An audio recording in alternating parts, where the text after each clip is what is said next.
Hi, students of class 12. This is going to be the last chapter on your networking concepts.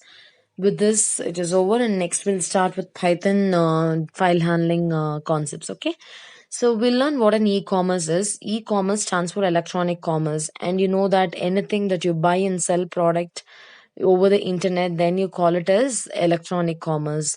Not only buying and selling, even marketing your product or delivering your product or any service that you provide for the product, all that comes under e-commerce. And nowadays e-commerce plays a vital role, and where it has a lot of advantages in it, and at the same time we have some of the disadvantages also.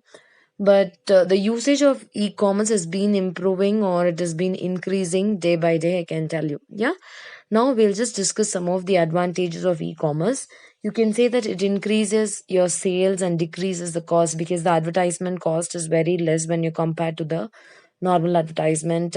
And advertisement done well on the web can get even small firm promotional message. Believe that the reach of this advertisement will be more rather than the other advertisements.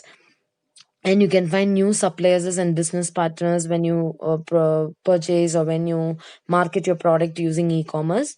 And also the speed and accuracy is helping us to increase the speed and accuracy with which business can exchange. That is one of the main advantages.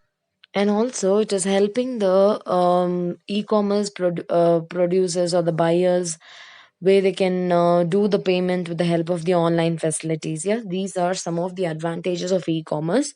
And the next thing is the different methods of paying e-commerce, or you can call it as e-commerce payment methods. In that we have different things like a credit card, debit card, and smart cards. But mostly we'll be using only credit card and debit cards and smart cards. And also we are using the different online banking facilities, and also we are using online transaction processes. All these are we using. Yeah, this is mainly required for an e-commerce platform, because without that buying and selling cannot happen. And the next one is the benefits of online banking. Before we enter into the benefits of online banking, we must know what an online banking is. So online banking is also known as internet banking or web banking, you can say.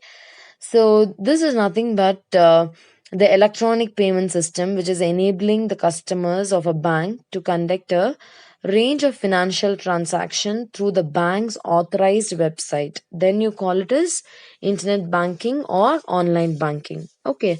So when you do internet banking and online banking, you have to be very careful when you're using it, and you must know where you have to give your user credentials like username and password, and you have to see that whether the site is logged in with https. These we have already discussed in the previous videos, children, but still I'm reminding you.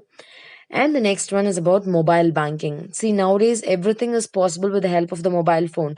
Same way, the bank is providing the service to the customers, where it is allowing the customers to remotely access the financial transaction through their mobile phones.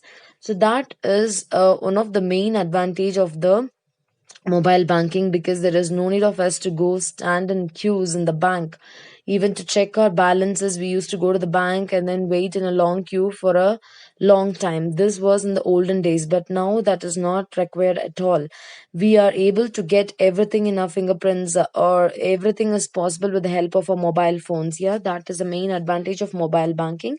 And some of the best payment apps that we mostly use are Paytm, Google Pay, and then BIM, Payee. All these are some of the Geo Money. All these are some of the examples of the UPI payments, not UPI payments, online payments, the different apps which are available. Yeah, and when you use these apps also, you must be very careful in choosing it particularly, because in that there are chances where some must be of fraudulent things, or only few things will be good and few things will be secure compared to the other apps which are available.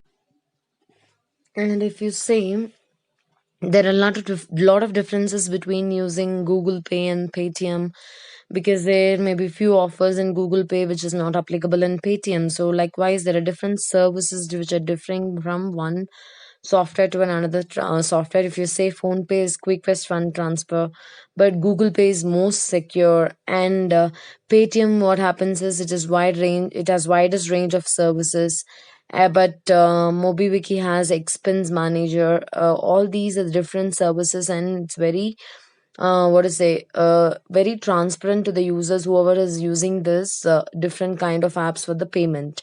So if you see BIM, that is very easy, and also just simple interface where it can also be very secure. So these are the comparison of the different types of payment apps which are available. So, children, from the beginning, what all videos I have posted for class 12 is only about the basic things about computer networks, which is there in your syllabus.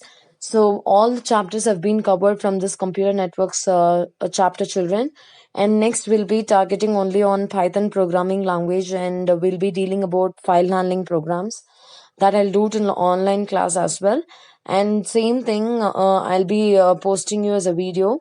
So whatever has been taught you, please study, and then you have to remember all the things in computer networks, whatever has been taught so far. Okay? Catch you in the next video, children.